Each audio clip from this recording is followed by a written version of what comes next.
नमस्ते दोस्तों, आज हम हॉटस्टार पर रिलीज हुई नई वेब सीरीज ताज़ा खबर के एपिसोड एक्सप्लेनर वीडियो की शुरुआत करेंगे। तो चलिए शुरू करते हैं।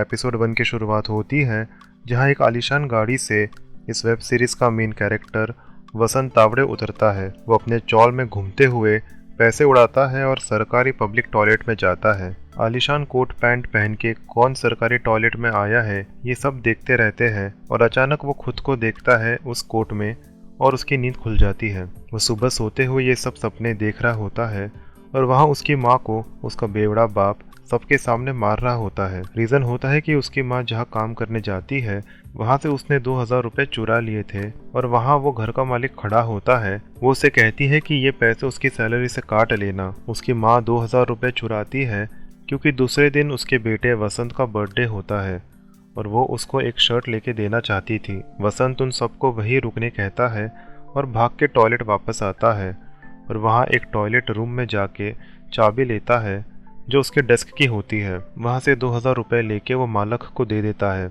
अपनी माँ को वो फिर घर ले जाता है और कहता है कि ऐसा करने की क्या ज़रूरत थी। उसकी माँ कहती है कि हमारा बस बुरा वक्त चल रहा है, लोगों का अच्छा वक्त नहीं टिकता तो हमारा बुरा वक्त कैसे टिकेगा। वसंत उसे बोलता है कि एक दिन वो उसको उस मालक से भी बड़े घर में रखेगा जहाँ वो रानी बन के रहेगी।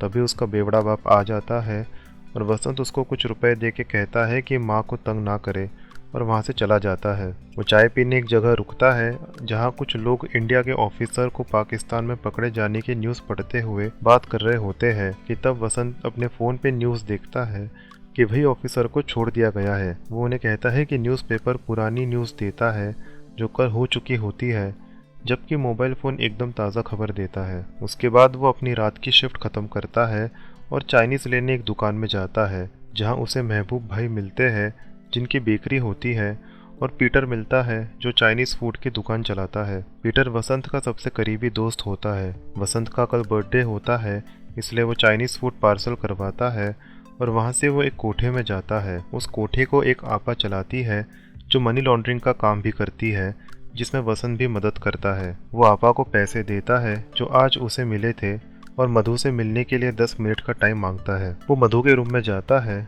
और वहाँ जाके उसे अपने साथ बैठाता है। मधु उसे पूछती है कि उसका दिन कैसा गया तो वो सारी कहानी बताता है और बोलता है कि कल उसका बर्थडे है इसलिए वो आज उसके साथ डेट नाइट मनाने आया है। तभी वहाँ आपा आ जाती है और वसंत को वहाँ से जाने के लिए कहती है क्योंकि मधु से मिलने शेट्टी भाई आया होता है जो वहाँ का एक बड़ा गुंडा होता है और मधु का रेगुलर कस्टमर भी होता है। वसंत जब वहाँ से निकलता है तब शेट्टी भाई उसे मधु के रूम से निकलते देख लेता है। बाहर कार में वेट करते टाइम शेट्टी भाई वसंत को बुलाता है और 500 का नोट देता है। तभी कार में मधु भी बैठी होती है और वसंत को ये देख के बहुत बुरा लगता है। वसंत वहाँ से निकल जाता है और टॉयलेट की तरफ आता है। वहाँ उसे काफ़ी भीड़ जमा दिखती है। वो अंदर जाता है तो उसे दिखाई देता है कि एक बूढ़ी औरत टॉयलेट में बेहोश गिरी है। कोई भी उसकी मदद नहीं कर रहा होता है, लेकिन वसंत ये सब नहीं देख पाता।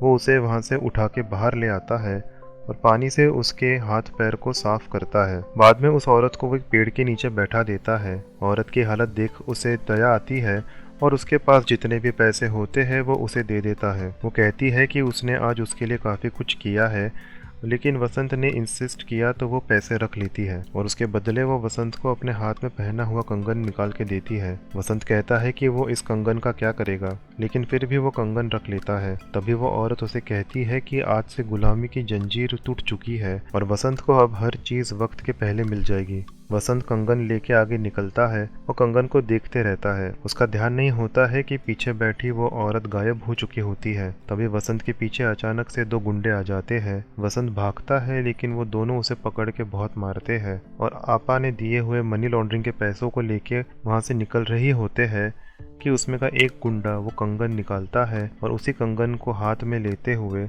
वो वसंत के मुंह पे जोर से मारता है। वसंत दर्द के मारे गिर जाता है और रोता है। उतने टाइम में वो दोनों गुंडे वहां से निकल जाते हैं। वसंत वैसी चोट की हालत में घर आता है तो उसका बेवड़ा बाप वही घर में बैठा होता है और उसे देख के बोलता है कि तुझे भी तेरी माँ के जैसे चोरी करने पे मारा है क्या। वसंत बहुत अपसेट होके मुंह धो के अपने बेड पे आता है और मोबाइल में देखता है कि हैप्पी बर्थडे के मैसेजेस आए हैं।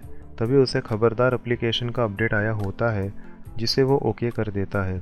इसके बाद वो सो जाता है और खबरदार एप्लीकेशन जादुई तरीके से अपडेट होकर ताज़ा खबर एप्लीकेशन बन जाता है। सुबह उठते ही वो फ़ोन चेक करता है तो उसे ताज़ा खबर एप्लीकेशन में न्यूज़ दिखती है कि अरब सागर में तूफ़ान आया है। वो फ़ोन रख के उठता है और जब रेडी होने जाता है तब उसकी माँ को उसके घाव दिखते हैं और वो डर जाती है। वसंत कोई बहाना बना के वहाँ से निकलने की कोशिश करता है कि तभी उसकी माँ उसे एक नया शर्ट देती है जो उसने अपनी महंगी साड़ी से बनाया था। वसंत वही शर्ट डाल के बाहर निकलता है लेकिन उसे तूफ़ान नहीं दिखता है बल्कि अच्छी धूप दिखती है। वो अपने टॉयलेट काउंटर पर जाता है और हर रोज़ के काम में लग जाता है। कुछ टाइम बाद पीटर वहाँ आता है। वो वसंत को एक ब्रिज जिसका नाम सोडा वाला पुल होता है उसकी इनॉग्रेशन में लेके जाना चाहता है, जहाँ पे फ्री में वड़ा पाव और कोल्ड ड्रिंक मिल रहा होता है। वसंत का मन नहीं होता है लेकिन पीटर के कहने पे वो चला जाता है। तभी वसंत को ताज़ा खबर पे नोटिफिकेशन आता है कि सोडा वाला ब्रिज टूट गया है जिसमें 7 लोग घायल और एक की मौत हो चुकी है। वहाँ सोडा वाला पुल की इनॉग्रेशन सेरेमनी शुरू होती है जहाँ शेट्टी भाई भी होता है। वहाँ वसंत और पीटर आते हैं जहाँ वसंत उसे कल रात हुई पूरी कहानी सुनाता है जिसपे पीटर कहता है कि वो शेट्टी भाई के पैसे थे और इसका वो कुछ ना कुछ तो हिसाब लेंगे ही। वो लोग भीड़ में खड़े होते हैं कि वसंत मोबाइल में आई न्यूज़ की फ़ोटो से वो पुल को मैच करता है और कहता है कि ये तो टूट गया था ना, जिसपे पीटर कहता है कि आज 2:30 बजे ये ब्रिज शुरू होने वाला है तो पहले से कैसे टूटेगा। तभी वसंत को आपा का फ़ोन आता है और जैसे ही वो बात कर रहा होता है तभी ब्रिज टूटने की आवाज़ आती है और ब्रिज बुरी तरह से टूट जाता है। वसंत ये सब देख के समझ नहीं पाता है कि ये सब अभी हुआ है तो उसे ये सारी चीज़ें पहले कैसे पता चल रही थी। तभी उसके चेहरे पे बारिश की बूंद गिरती है और ज़ोर की बारिश शुरू हो जाती है जो कि तूफ़ान की वजह से होती है। और तब उसके दिमाग की बत्ती जलती है और उसे उस बूढ़ी औरत की बातें याद आती है। वो समझ जाता है कि उसके पास बहुत बड़ी चीज़ लगी है, एक ताज़ा खबर चीज़। और यही पहला एपिसोड ख़त्म हो जाता है। दोस्तों, अगर यहाँ तक वीडियो देखा है तो प्लीज़ इस वीडियो को लाइक करें और चैनल को सब्सक्राइब करें। मैं मिलता हूँ आपसे अगले वीडियो में, तब तक के लिए बाय बाय।